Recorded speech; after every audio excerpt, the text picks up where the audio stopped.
Hi, everyone. Welcome to episode number 3 of the Fitness Devil You Know podcast. It's actually the very first one we recorded, so you're going to hear us stumbling through our learning process as we figure our way out. And we have our guest, Alfred Jong, speaking to us today.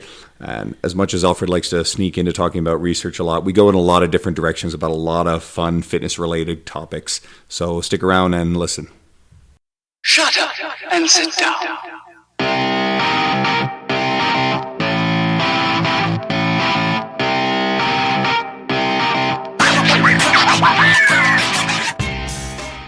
All right. Hi, everyone. Andrew Coates here and my co-host Dean Guido. And today we have one of our very first guests, Alfred Jong. Alfred, welcome to our podcast. Thanks for having me. Good. We'll jump right in. A lot of podcasts that I listen to have really long, drawn-out intros. So we'll tell you a little bit about Alfred. Alfred has a Bachelor of Kinesiology with a minor in Nutrition. He's been coaching at a regional and national level for Taekwondo for 10 years. He's a medalist in the 2008 Taekwondo Commonwealth Games. Keep going. There's a lot more yet. Medal 2001 Taekwondo Olympic Team Trials. Gold in 2015 Canadian National Powerlifting Bench Only. Gold 2017 Canadian Nationals Powerlifting overall. He coached the 2016 IPF Worlds. It's also powerlifting. And he now works with the Strengths guys since April of 2016, coaching clients. And in 2017, he started touring Asia to do powerlifting seminars. And just to give you an idea, he's not a very big guy. He's 132 pounds, or at least at the time of these numbers. But his all-time best lifts are a 418-pound squat, a 264 bench press, and a 539 deadlift, which is pretty much better than about 99% of the people that are listening to this right now. So, Did we miss anything? I put on some weight since then. Okay, fair enough. All right, Alfred. So let's jump into it, and we really appreciate you joining us today. So can you begin by telling us about how you became interested in working out and how you progressed into working in the industry as a coach? I can go way back. So starting from high school, I guess, I was never the biggest guy. I'm 5'4", and in high school I was about 110 pounds. So, trying to be involved with, I was already involved with Taekwondo, volleyball, badminton, track and field. Being the shorter guy, I wanted to be the stronger guy.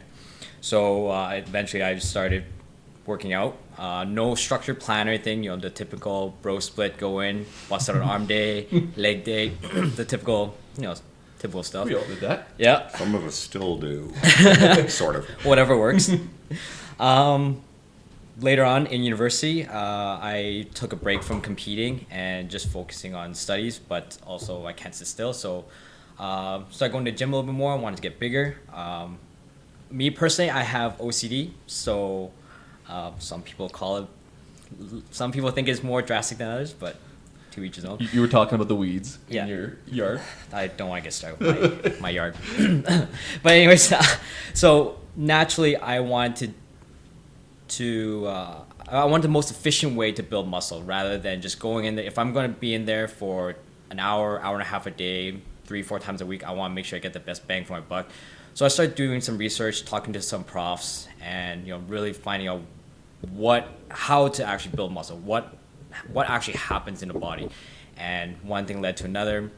I felt like I needed to know more. The more you know, the more you don't know. So Dunning effect. Yeah, exactly. And so that was basically my university days. And throughout competition in Taekwondo, same thing. I wanted to continue getting stronger, faster, more explosive. Once I retired from Taekwondo, I didn't even start powerlifting. I went to the gym to work out for general fitness. And now with greater knowledge in strength conditioning and nutrition, really start piecing everything together. And I love the compound lifts, so I started doing squat, bench, and deadlift more. And about that time is when I met you, Andrew, at World Health. And trainers like yourself and other trainers thought I was into powerlifting because all I did was squat, bench, and deadlift. And I actually had no idea what powerlifting was. I only knew of Olympic lifting. And which most people confuse with powerlifting. So powerlifting, you Yep. do not put the weight over your head. Yeah. But eventually, I started doing more research and found out about powerlifting, and thought that this was something that I could, put all my training towards a goal. Did my first powerlifting meet, did well. My girlfriend also did powerlifting, so I coached her, and Rhonda's remarkable. You've done an amazing job coaching her. Yeah, I was gonna say we've seen your numbers. We won't get into hers, but she's really good. She, yeah. Now there's times where I wonder who's the coach here, but yeah, we won't get into that one. But yeah, so with coaching Rhonda, this is purely just because I was her boyfriend, and people started catching on. We kind of came out of nowhere, and our progress was, I wouldn't say our progress was amazing, but we did It was well. amazing. One of your biggest problems is you're really, really humble, and I'll make sure that everybody understands that. Alfred really is way too humble for how skilled and talented he is. And one of his biggest failings is an inability to almost really put himself out there. A lot of you guys really should hear about this guy. We'll get into following him later, but... Oh, for sure. Well, even if you look at our message, you're like, I don't like talking about myself. Man, I'm looking at this like you're a medalist at the Commonwealth Games for Taekwondo, and you've talked about it for 10 seconds. I didn't even know half this stuff, and I've known you a long time. I didn't know half this stuff until you sent me this list. But anyway, your floor. Yeah, like naturally I'm kind of introverted, so I don't really enjoy talking about myself. I let my work speak for itself. But people started approaching me, asking me what I did for Rhonda as a female who's never stepped foot into a gym with any athletic background to all of a sudden hitting provincial and national records for squat, bench, and deadlift. And slowly I started helping people on the side just for free. And one thing led to another, and I found that I have a niche for helping people. And so I started doing my own coaching business. And later on, I hired Jason Tremblay from the Strength Guys to coach me because it was just too chaotic with work, with training, with everything to do my own programming. We worked together for about half a year, and he brought me on as strength and conditioning coach. And because I have a background in human resources as well, so I'm also the human resource director for the Strength Guys. That's pretty cool. And that brings me up to speed for today. Great. But, all right, so I wanted to go a little deeper. Yep. And I want to get into your why. I'm a big fan of Simon Sinek's book, Start With Why, and people... Fantastic speaker, by the way. Amazing speaker. You heard? So, can you get a bit more into why do you help people with building strength, nutrition, change their lives? And we've talked a little bit about powerlifting. I want to make sure to say this. We don't want to lose the audience because, oh God, powerlifting, like big, scary people lifting heavy stuff. We want to make sure this is really accessible to everybody. So we'll have to often talk about making people stronger. It's not that everybody needs to get into powerlifting, but it's actually pretty cool when people are interested. So anyway, back to the why of why you do this. Why I do this? A lot of it stems from childhood. You hear all these myths, folk tale, so to speak. All these, females, lifting is gonna make you bulky. You have to eat this. You can't eat this. This is deemed good and bad. Or people just overall have troubles reaching their goals. And realistically, they're just complicating things. It's not as difficult as it seems. And people don't realize how simple resistance training is. People don't realize how simple nutrition is. It's not a matter of following a template, following a strict diet, but it's a lot of it is just adherence. Following some simple guidelines. Just changing little things can go a long way. But people, like I said, they overcomplicate things. And my why is to simplify things to its purest form and letting people know that you can make a drastic life change with very minimal effort. And it doesn't require you to change your life around or spend hundreds and thousands of dollars on workout equipment, supplements. It doesn't have to be that extreme like we see on TV.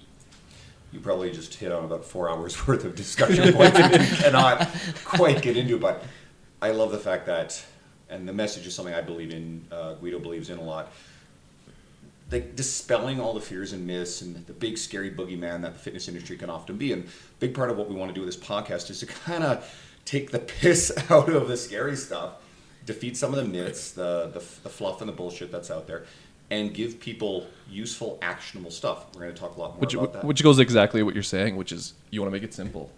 Simple is actionable generally. If it's too complicated, that doesn't happen. And that's always been my approach to training and nutrition. I don't have a whole lot of time in my hands, so I want to utilize my time the best that I can. I don't have time to meal prep for hours and hours and hours. So what is the simplest way to achieve my goals without sacrificing my time? Yeah. And you kind of answered it to some extent, but what would you tell someone who's struggling to get started with the workout program and trying to make that effort to eat healthy, get stronger, change their life? Like, what is that message for you? Well, it's kind of a two-part question. So we'll start with workout program. For anybody out there, my number one rule or advice is always going to be find something that interests you. Doesn't matter what kind of program it is. It can be a program that you made. It could be a template that you find online. Try it out and stick with it. If it interests you, try it out and stick with it. The most common issue that I've come across is people feel that results come quicker than they should. Yeah. They see Mr. Huge Biceps in the gym and think that, hey, Thank what you. he's doing gives him bigger biceps, so I'm going to do what he's doing. Well, Yeah. we forgot to look at how long has he spent in the gym, how long has he been working out. Does he naturally have big arms, or whatever case may be, squat, bench, or deadlift? Do they naturally have great leverages? Whatever case may be, we don't know the story behind that individual. If they're ripped, why are they ripped? If they're extremely big, muscular, why are they the way they are? Chances are they stuck with something that they believed in, that they can adhere to, if they enjoy, and that can go a long way. So again, find something that you enjoy and stick with it until you can't see more progress. And progress doesn't necessarily mean visual. Strength is a great way to view progress. Are you getting stronger? If you're continuing getting stronger, but you don't see it in the mirror, that's okay. Strength alone is a good indicator that progress is taking And place. things are working. Exactly. It's usually the first thing that I witness in any client that I work with, even if you haven't seen those aesthetic physical changes yet. And when you see people get stronger initially, it's also really exciting for most people. And then that can be really motivating to then have them keep going past that initial stage when they start seeing physical aesthetic changes. Weight loss is usually the goal. And when it comes to nutrition, a lot of people have the misconception that nutrition is a magic diet. Nutrition, realistically, is a lifestyle. There's no gimmicks behind it. Chances are, if you, wherever you go, somewhere is going to be advertising the quickest way to lose weight or quickest way for whatever it is, build muscle. You can probably scratch that, because if you're going to be involved with fitness, nothing comes quick. Failure comes quick. That's about it. With nutrition wise, same thing. It's not gonna happen overnight. It's not gonna happen in a week, a month. Sometimes you won't see progress until half a year later. But it's important to understand that progress takes time, and that's what I try to drill into everybody. That if your nutrition isn't working, or your meal plan or whatever it is isn't working the first week, ride it out. See what happens after another couple weeks, a month. Your body is very smart. It takes time to it will adapt, and once it starts adapting, things starts happening. And from then you can start making little tweaks here and there. But if you don't stick with it, you'll never know what it's actually doing for you. You actually hit on something there too, hinted at it. Very common belief. Some people tend to dive headlong all into fitness and nutrition, and that often doesn't work very well. For a certain subsection of people, it does work, but for most people, they tend to have a lot more success creating two simple habits at a time, entrenching that, and then adding new pieces. Well, and it's just a lot of the people that are diving in head first would have a background in something where those habits are created. Taekwondo, perfect example. You could transition right into nutrition, the working out, and see results. But for someone who hasn't built those habits, that's pretty much ground floor Exactly. for them. And for somebody that's starting from ground zero, just little changes can go huge, long ways. as simple as drinking an extra glass of water per day. Hydration is, hydration. The water is probably the number one supplement. We're all drinking water, by the way. Everybody's got a glass of water. But yeah, start with something small, whether it's adding an extra glass of water or having X amount of servings of fruits and vegetables per day. That doesn't require a whole lot of work. It's very cost efficient.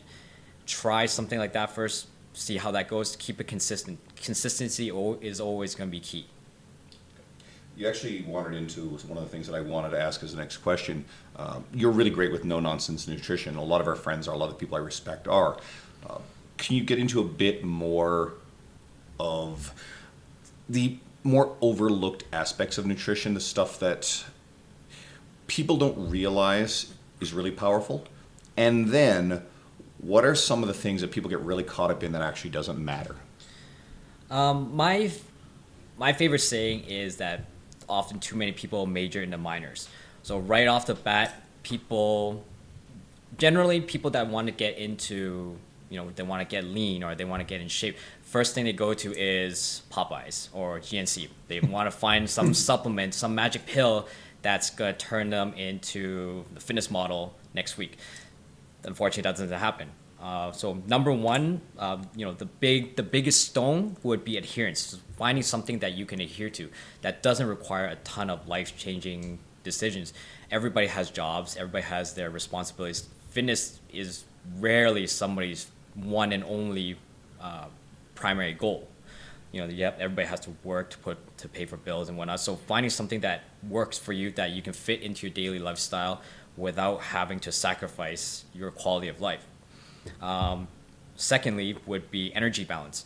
So once you find something that you can adhere to, is it geared towards your goal? Are you trying to gain weight or lose weight? If you're losing weight, are you at if your goal is to lose weight, are you in a deficit, or so that's going to be one of the key things is energy balance, finding out if you're eating enough to support your goals. Next would be macronutrients, so your proteins, fats, carbohydrates, and fiber. A lot of people think that this diet works. At the end of the day, every diet works until it doesn't. Alan Aragon actually published a really good research this year that when protein and calories are equated, all diets are the same, whether it's ketogenic, intermittent fasting, whatever case may be. They all yield the same results. It starts getting really nitty gritty when you really deep dive into it. But the big picture is that get in the habit of tracking those proteins, carbohydrates, and fats, and that alone will solve a lot of your issues. Especially when you're talking about when you get down to nitty gritty, is the people who are kind of really losing those minute changes to get certain lower body fat percentages. Most people getting into this and probably listening aren't at that level yet, which is totally fine, but the big rocks. Yeah, exactly. And then you can start getting more into the little rocks. So your micronutrients, you have your fruits and vegetables. Why is it important to not just eat Pop-Tarts for your carbohydrate source? It is important to have your fruits and vegetables because you do get those minerals and vitamins that you're not going to get from Oreos, as much as I love Oreos. I was going to say, they're still good. They're amazing, but balance is key. We won't talk. We could talk about Oreos a long time. We won't. So the second half of the question: what are people way too concerned with? What do people think is? And often the industry sells a lot of this crap. It's really, really super important that actually is pretty irrelevant to most everyday goals. There's actually a million things. If I type in nutrition on Google, number one thing I find is like keto diets or vegan diets or whatever. Sorry, can you go back to that question? I know what you're saying. Yeah. The style, you already said this, the style of the diet is largely irrelevant. Right. If you like the diet, if you will adhere to it, if it fits your lifestyle, it's a good system. There's no magic within intermittent fasting or keto or veganism. They all work largely because they're all fairly good at creating calorie deficits because there's some type of restriction inherent to those diets. Well, and look at the reason why intermittent fasting works is because you don't have to eat half the day. And for a lot of people, if you're at work, you can make that work. And that comes down to adherence. What's your lifestyle like? Like, you can make intermittent fasting work. Is it going to be the best? Well, big rocks. Yeah. Same thing with keto. If you don't like eating rice all day and you like bacon and pork, like, yeah, it might be a good diet for you. Adherence. So yeah, a little further within that one, what else do people often think is really important that just isn't? It is really not important.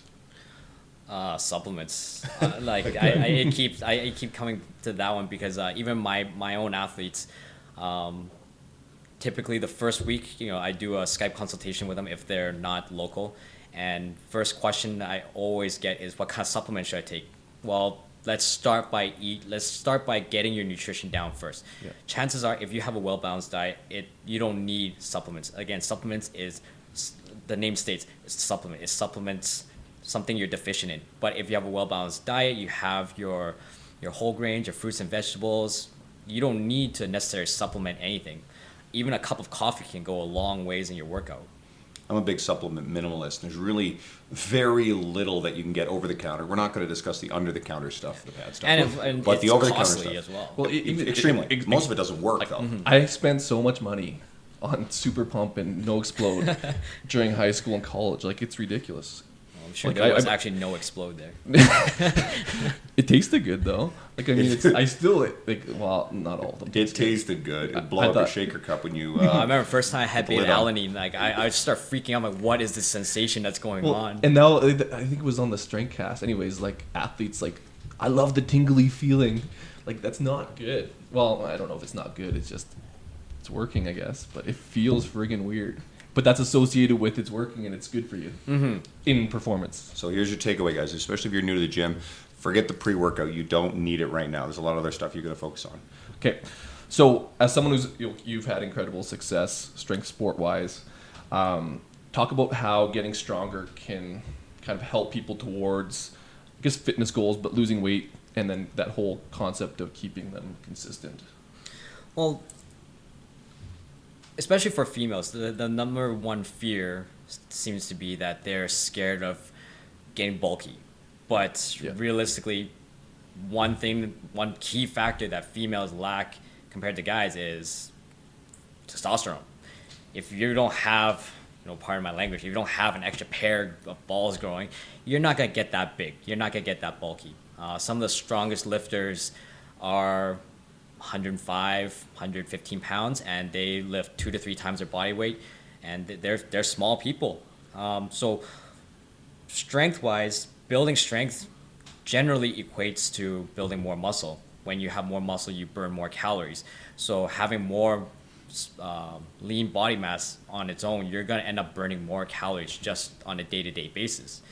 And on top of strength can be addicting. When you're training for looks, it can be demotivating because, as I mentioned earlier, results don't show itself instantly. But strength-wise, it's very measurable. You can tell that you are stronger. You can lift more. You can lift an extra rep, or this weight feels easier, and that on its own gets very addictive. People tend to thrive on that more, and then it becomes more of a psychological aspect where people trying to think about eating to train rather than training to eat. It sounds the same, but if you deep dive into those words, it goes a long way. Do you want to have a good workout? If you do, then you're going to eat the proper foods to fuel that workout. Whereas other people, they might use working out as an out to splurge.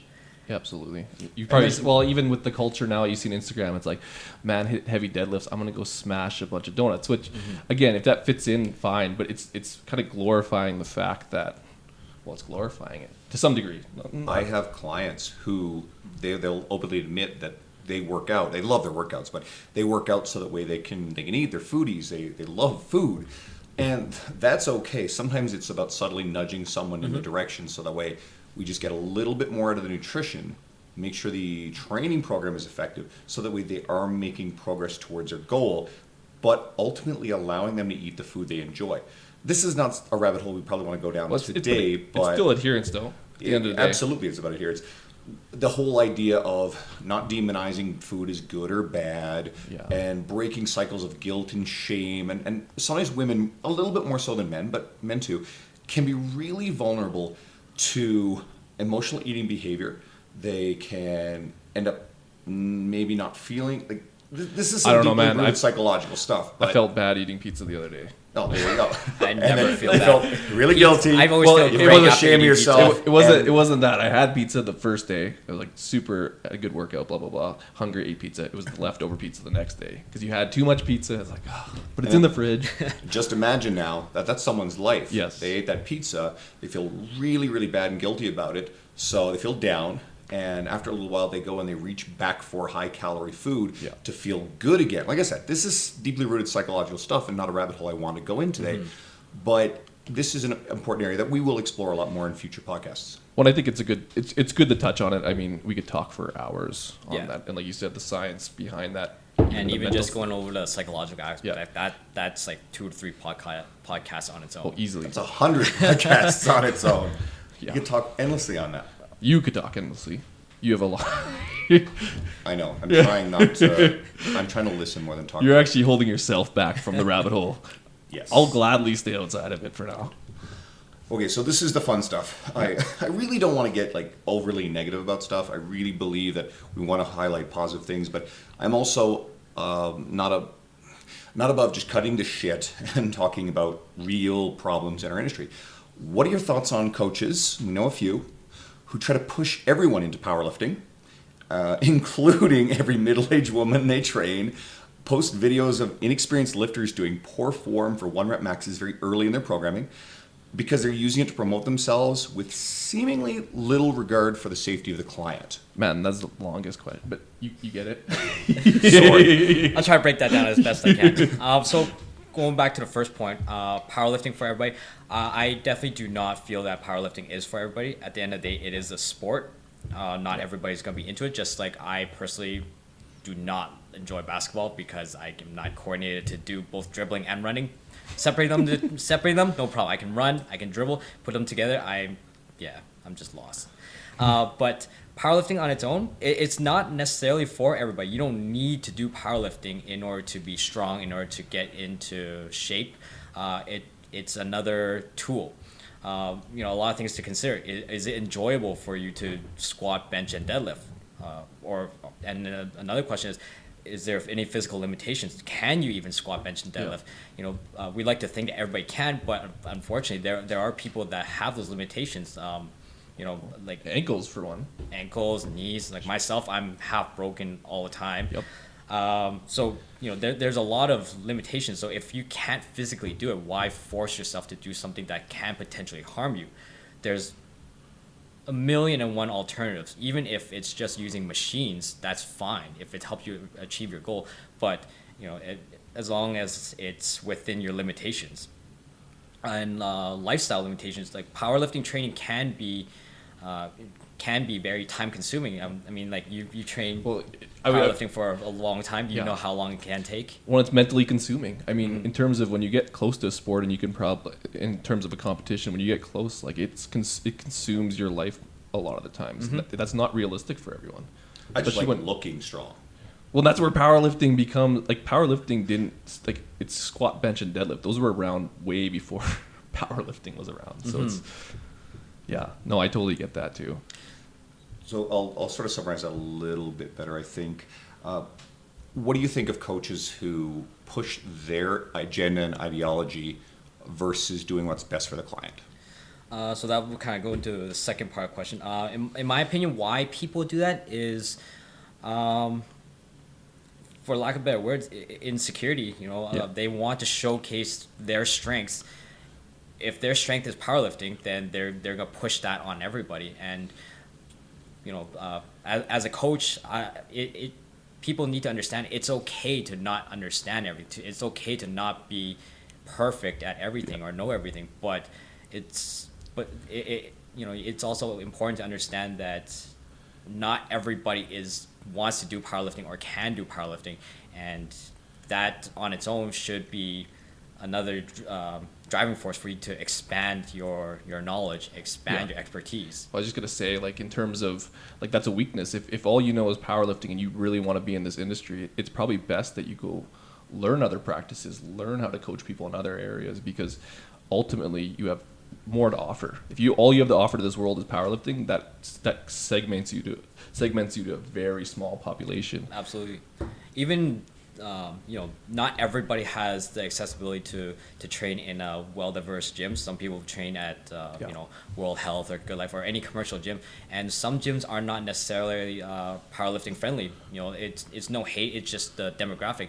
If the facility is built on an upper floor, maybe the tenants downstairs can't, or the tenants downstairs don't like the loud banging, and when you're deadlifting, especially when you start deadlifting for reps or higher or like heavier weights, it's inevitable. You're going to be making noise, and that's going to cause conflict as well. So, yeah. Especially if you're deadlifting more than 4 times your body weight, like you do. It's four times. A little bit over. A little bit over that, yeah. If you do the math. Jesus Christ. That's incredible.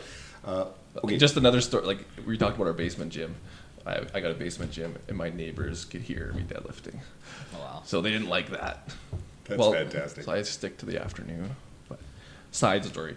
We'll move on. The fitness industry has its flaws, obviously. Like, we're talking about, well, we don't want to be too negative, but what are some problems you feel collectively we need to work on as an industry, just from your perspective? And I guess, just you've seen a lot, you've been at a lot of gyms, you have a lot of experience. So kind of draw from that to just, what do you see that we could fix as a whole?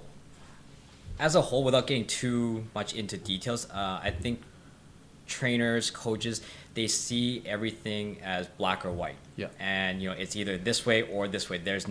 It's always absolutes, and that's just not true. A lot of the truth actually lies kind of right in the middle. You have people that heavily rely on resources like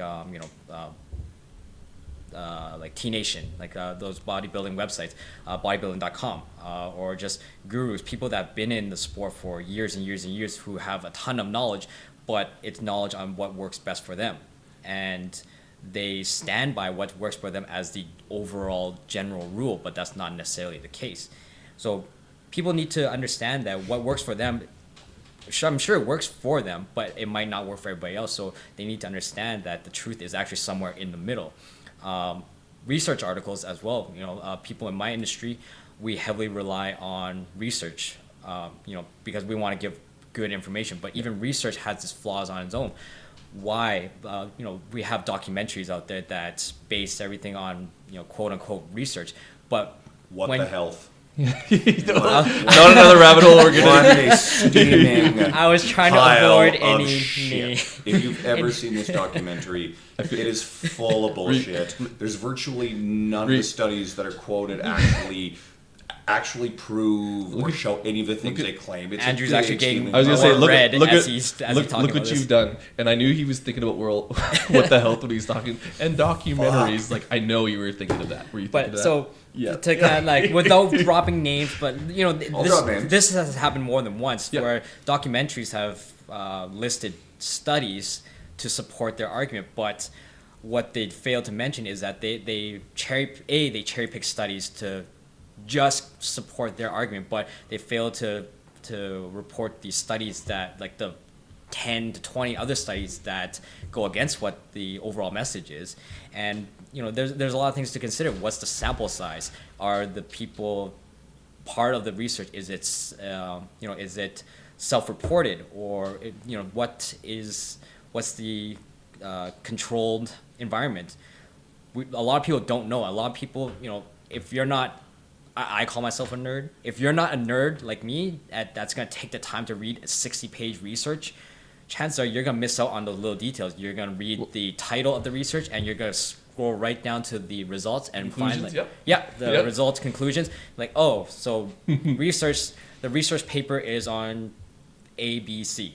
The results find this. Oh, that is the absolute. But what they fail to recognize is there was maybe only two people in that study, and if they were maybe very lean bodybuilders or whatever the case may be. We don't know that. Yeah.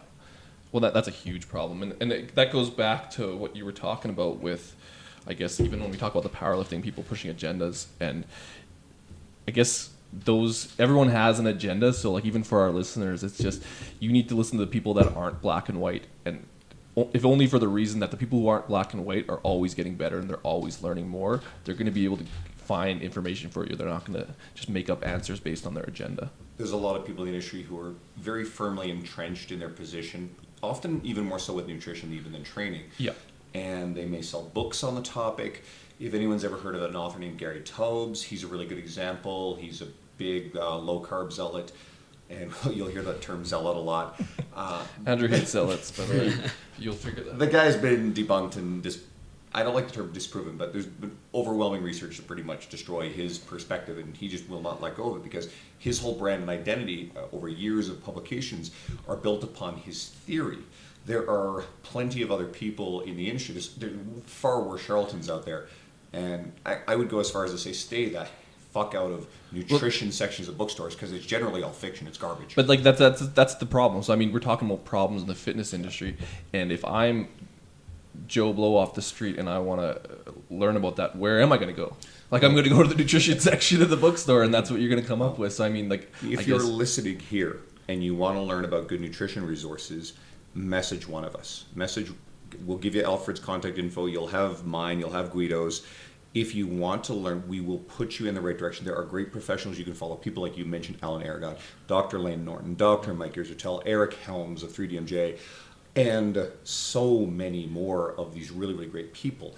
And they're actually really accessible. Sometimes their message isn't as sexy as fitness bros and brodettes on Instagram, but they're generally speaking evolving with the information. Well, they're evolving. Really, really good. I think that's a good word, though, evolving, because things have changed in the last 5 years. Even if you look at all that mass research, like they're constantly finding things different.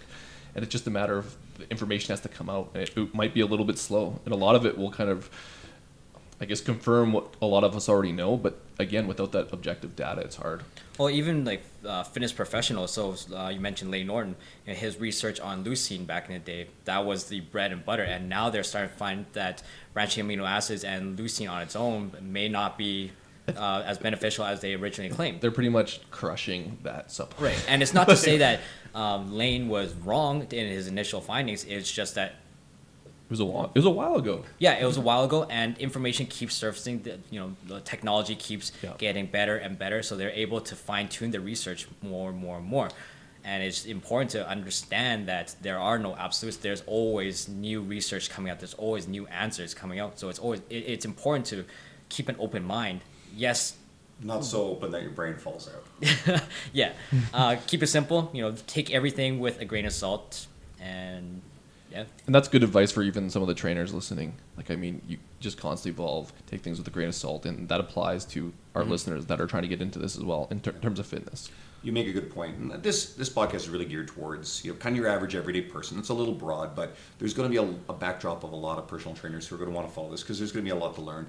Well, even just Alfred talking about his perspective on this, like that's more than enough to maybe make you look introspectively and change the way you think.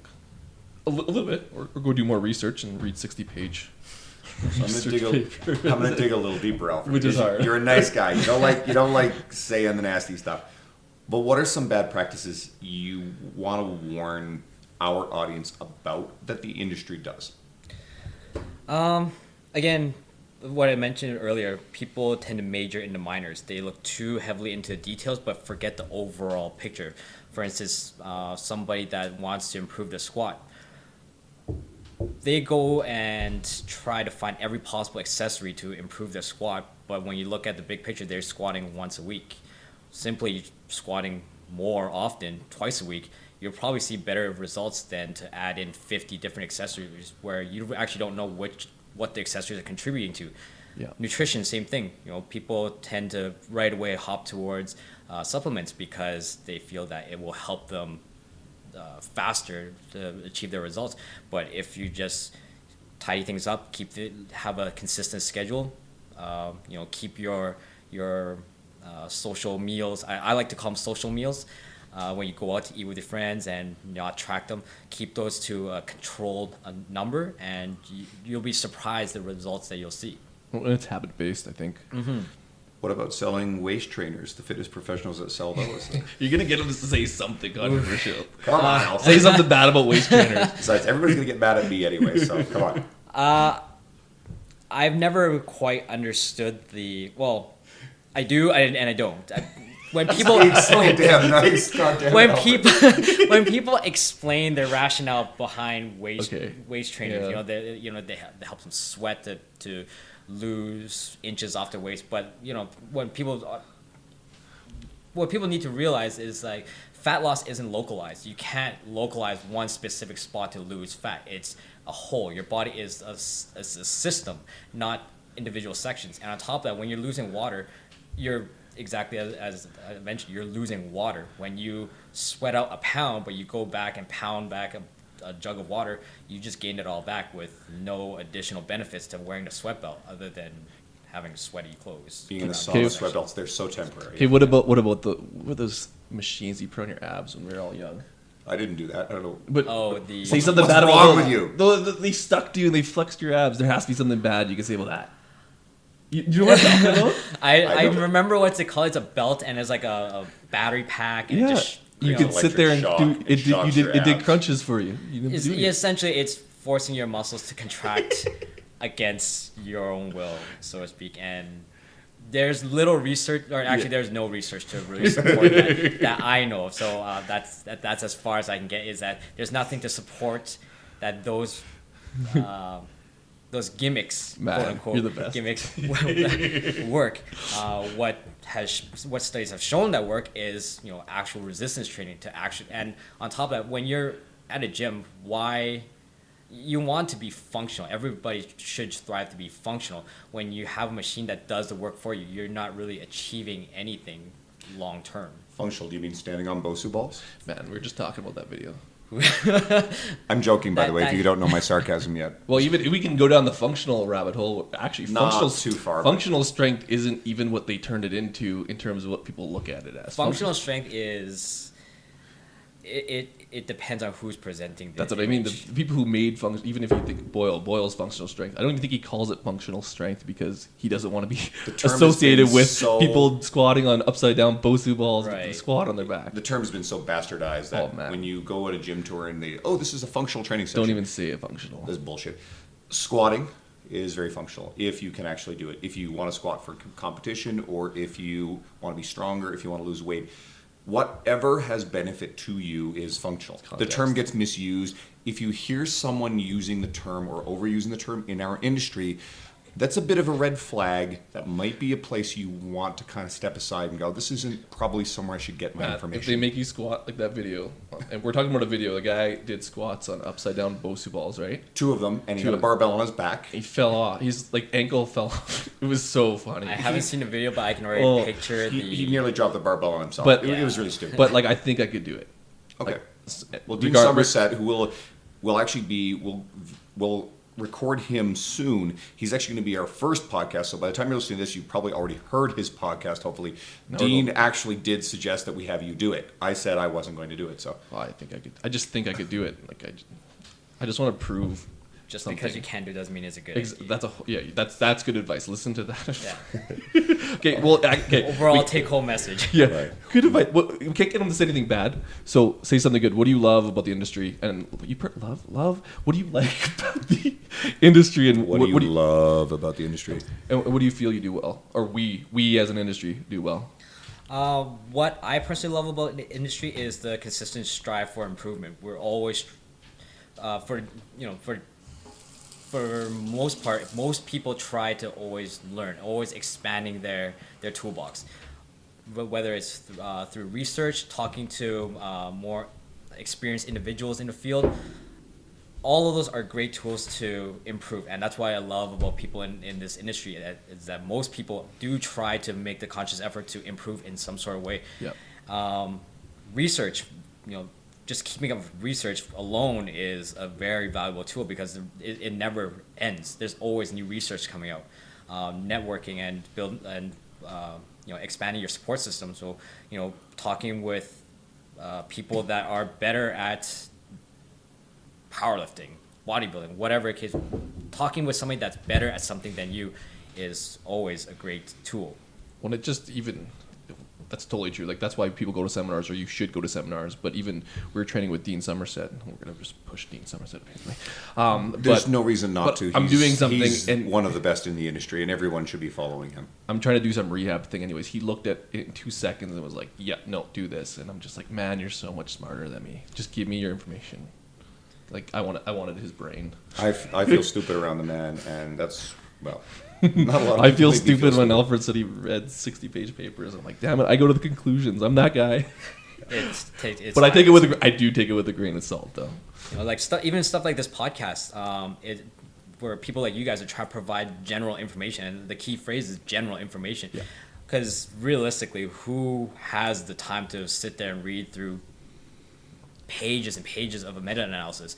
Not very many people. Most people fall asleep after the Most people abstract. are listening and going, what the fuck is a meta-analysis? Yeah. I'll explain something. Guido and I, and Alfred, we're all really, really good at this. We tend to follow some of the industry leaders in fitness and nutrition.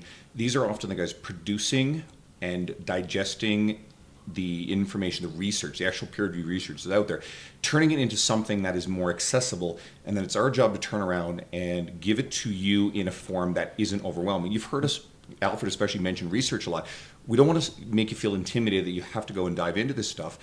Instead, we want to be an outlet where you can get the information that is really accessible and not have to go and fool around with research papers. Because, like they said, who fucking wants to read research papers in your spare time?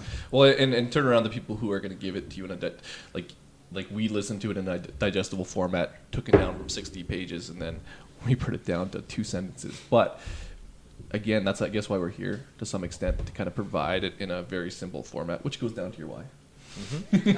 Which I guess is why you're busy. Right. A lot of these questions are blending together too, which is great. So I really want to see these podcasts something that people can actually take something immediately now and use it. I like the term actionable, something that they can consume and use today. So what else would you offer or wish to offer the listener, something they can use right now that's going to help them?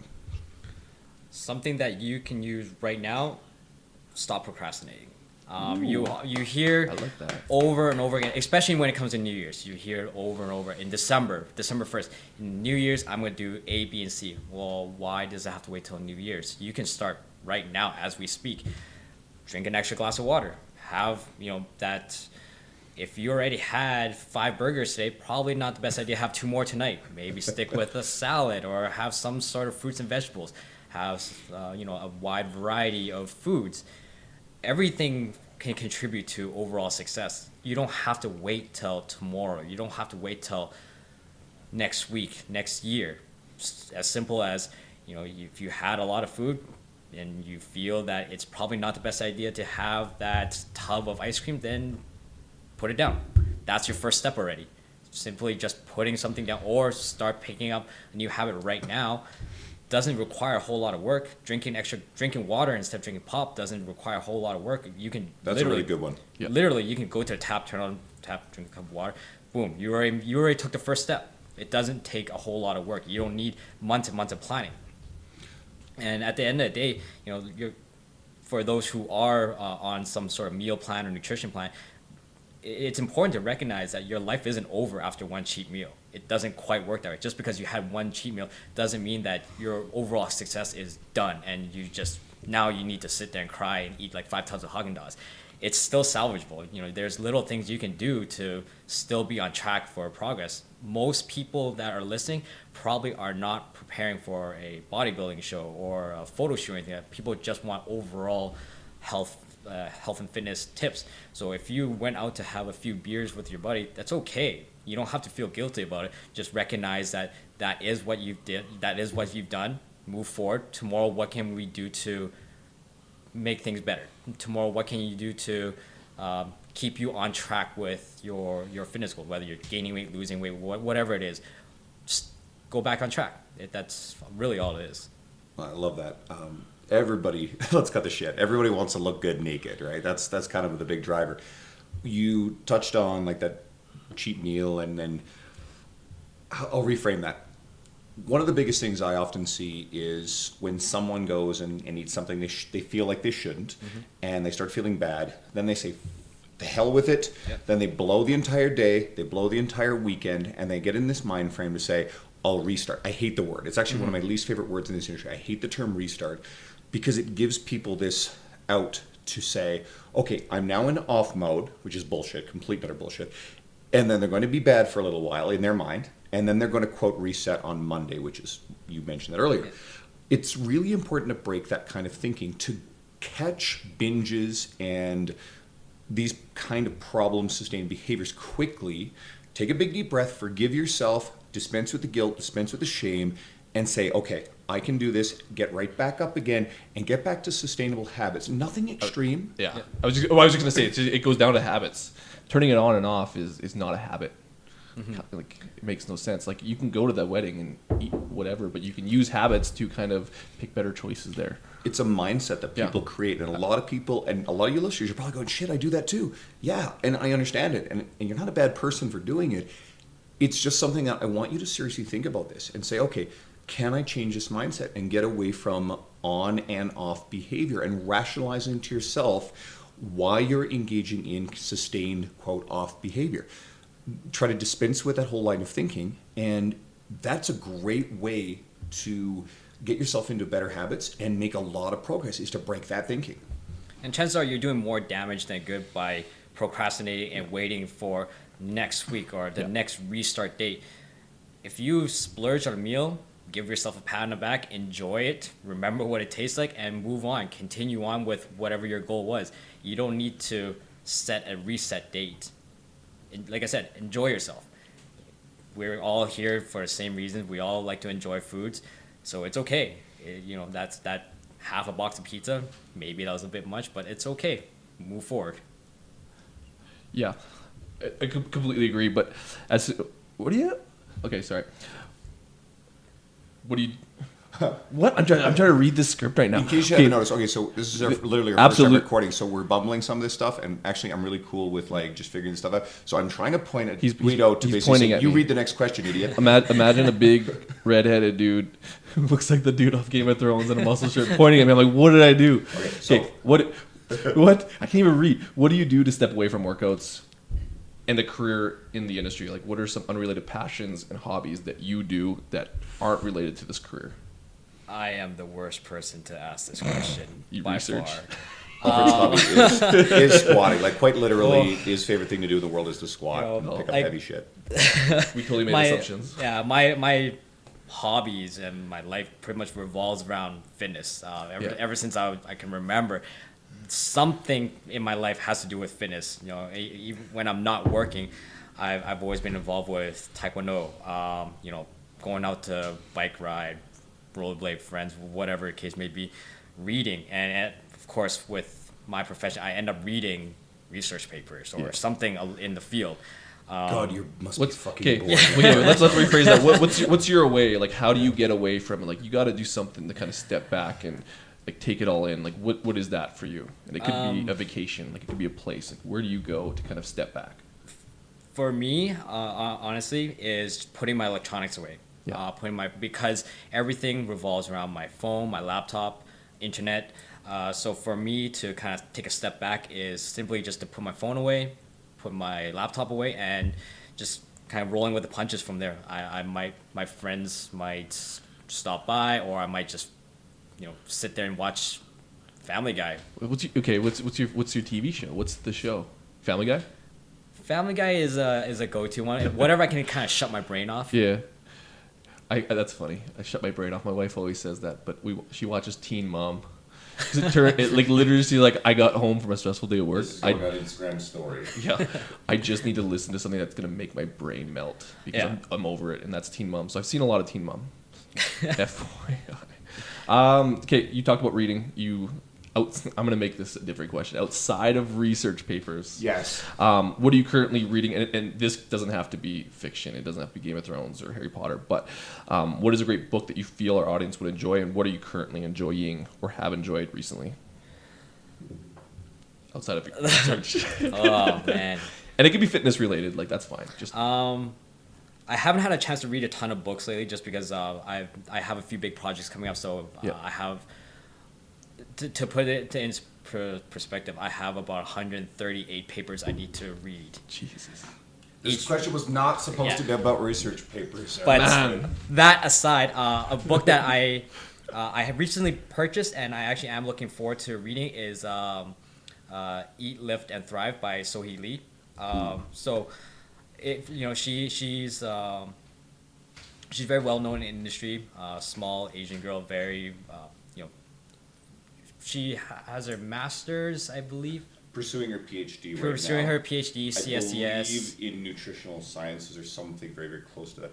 I was actually lucky. I got to meet her and hang out with her a little bit, and her boyfriend Brett Contreras, who's pretty famous, the glute guy, at the Kansas City Fitness Summit in May. It was a really, really incredible experience. They're great people. So he's actually one of the best follows. So remember this name, guys. Sohee Lee, Soheelee. Anyone who's looking for no-nonsense nutrition to kind of break problem thinking, emotional relationships with food. So he's a great follow. One of the things we really want to do is to showcase great professionals. We've got Alfred here, but just other people that are really going to help you that you can follow. She's on Instagram, Facebook, other stuff. Her work is sensational. And the reason why this book caught my attention because from what I've gathered, it talks more about women's relationship with fitness and food. From nutrition tips, personal mindsets to eating habits.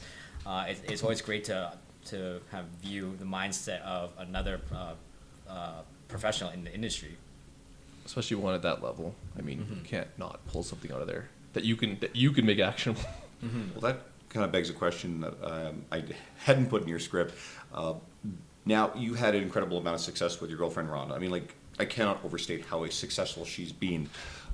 And you mentioned Sohee and reading resources about training women.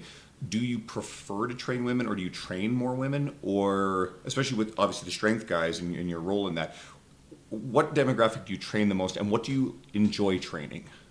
I personally just enjoy training everybody. Doesn't matter who, male, female, whatever, wherever you're from. At the end of the day, if you thrive on success, I enjoy working with you. That's plain and simple. However, my demographic could be because Rhonda's my girlfriend and she does well on social media. I would say 75% of my clients are female. It's still not 100% sure why, but it is what it is. Whether it's bikini competitors, powerlifters, or just overall health and fitness, a lot of my athletes are females, and that has really expanded or really forced me to learn more about health and fitness, because females on its own has a ton more to learn about than males, because male is pretty straightforward. I can put Andrew on a deficit and you're going to lose weight regardless of what time of the day it is. Whereas a female, you have your menstrual cycle and all those other things to worry about. Whether it's what phase of your menstrual cycle you're in makes a huge difference on weight loss, strength, and whatnot. So stuff like that. Lyle McDonald's a huge resource that I utilize to help understand the female body and hormones and whatnot. So I think because of that, they go hand in hand. And the more I dive into Lyle's work, the more I understand female, and the more I start working with females, I guess. A lot of people will come out and say that training with men and women is the same.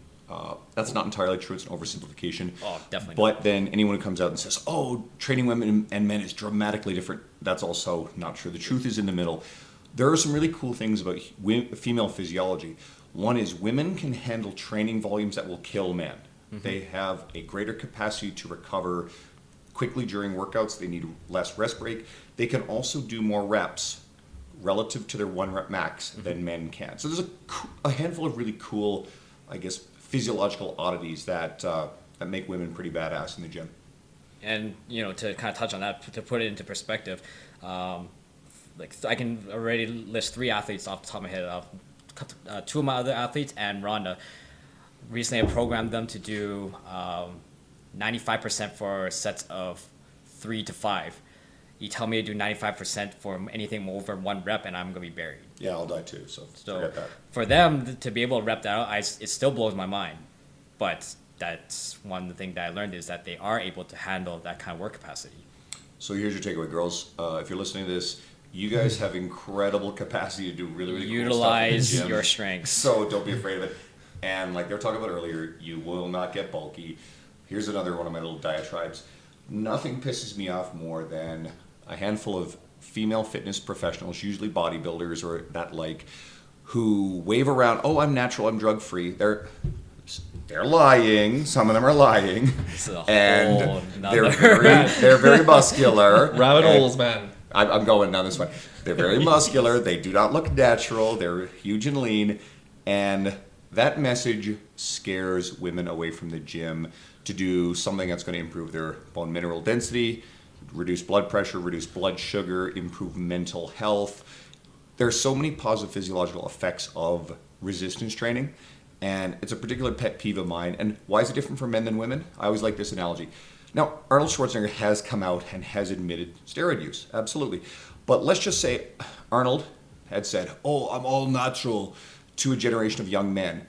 That did not send those young boys away from the gym screaming, freaking out, thinking, I don't want to look like that. Everybody's like, oh my God, cool. I could do that. Natural. And it sends legions of guys to the gym. When certain unnamed fitness brodettes make the same claim, it actually does potentially deter women from doing something that's really great for them. It's a double standard, but it's a real and honest one. It's a realistic way of looking at it. Like, it's just the way the world works, at least now, or has in the past. It's horrible. It's not good. Like me personally, I only work with natural athletes, so I can't really speak on I can't really touch on athletes who are on PEDs, performance enhancement drugs. My personal experience, all the natural athletes that I've worked with, regardless of how much they lift, does not reflect on their overall musculature. To put things into perspective, Rhonda is 5'1".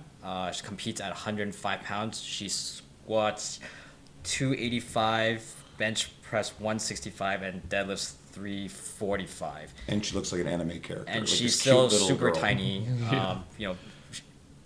She's strong as fuck. Yeah, so there's times there was a time where she mentioned that she didn't want to get bulky, and I said I would gladly pay you $1,000 if you are able to get bulky, because I've been trying to get bulky my entire life and I still have yet to achieve that. So if you can do it, let me know what exactly you did and what are you eating and drinking, because I want some of that too. That's such a good point. I always say this too. Look around a gym. Look at all these guys you know who are really trying to crush in the gym. And a lot of them aren't particularly big. And these guys are busting their asses, eating and going nuts to try to get big. We're trying to get bulky. Some of us are successful They're in that. trying it again. I am anyways. Sorry. Women, there are all these guys who are really fighting to go into gym and work out and taking all these supplements that are going to help them. And they're really struggling to ever approach anything that looks like bulky. What makes you so egocentric to think you're so special that you will quite literally work out for a week, pick up weights, and you're going to look like a Mrs. Olympia? That is not going to happen. A lot of times, like general rule of thumb, if a girl looks like if the physique looks too good to be true, chances are it probably is, and chances are you're not going to be able to achieve that naturally. Actually, a lot of the images you're going to see on things like Instagram, they're actually photoshopped. They are altered. This is extraordinarily common. The the fashion industry has been doing it in magazines for years. The fitness industry does it now, and people are getting exposed for doing it too. So don't believe what you see. They're even doing butt implants, man. Oh God, yeah. Like, Do you think Kim Kardashian's ass is real? I mean, give me a break. Is it? No, it's not real. I don't know. Nicki Minaj, you think her butt's real? Seriously? It's Nikki, though. You wouldn't lie to us. No, of course not. All right, we've had a really, really fun time with you, Alfred. We're really glad that you're able to come on this episode. Thank you. There's this. I think we actually did pretty good for our first ever recording of this. Here's what I really want people to do: is I want people to have access to you, to follow your work. So, guys, grab your phone, computer, whatever. Alfred, where can people follow you on your social media? Social media, I'm really mainly active on Instagram. You can add me as a friend on Facebook. I'm not as active on Facebook, but generally I post all my content on Instagram, whether it's on the Strength Guys Instagram account, so at the Strength Guys, or my personal account at Alfred TSG. And yeah, those are my two main platforms for social media wise. What about your YouTube channel, which is something that I know that you're not quite as active with it, but it was a fantastic resource to show people kind of a lighter side and accessible side of powerlifting. What about that? Are you still doing much with your YouTube channel?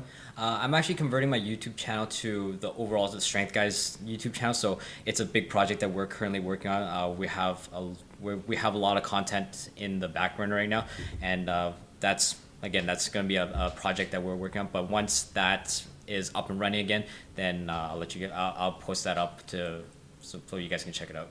Sweet, that's wonderful. Once again, really appreciate you showing up tonight.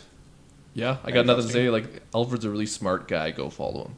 Thank you. I mean, guys. I think we undersold the whole Strength Guys part, but he's part of a group of very smart and successful individuals, and he's one of them. So again, we happen to be lucky he lives in town. We can bring him in and talk, but go research this guy. Yeah. We have some really, really cool friends that you're going to get introduced to. If you're listening to this podcast, like we said earlier, you've probably already heard the Dean Somerset podcast, and Dean is a god in our industry. And then our next podcast, if everything goes according to plan, we've got a great local trainer involved in golf performance named Jordan Jeske, and we have several other really, really cool people lined up in the not too distant future. So please, I can't stress this enough, subscribe to our channel.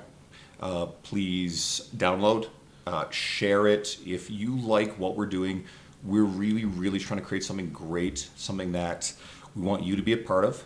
So please throw as much support as you can. Give us a 5-star rating on iTunes. That would be just unbelievable. It helps us climb the rankings.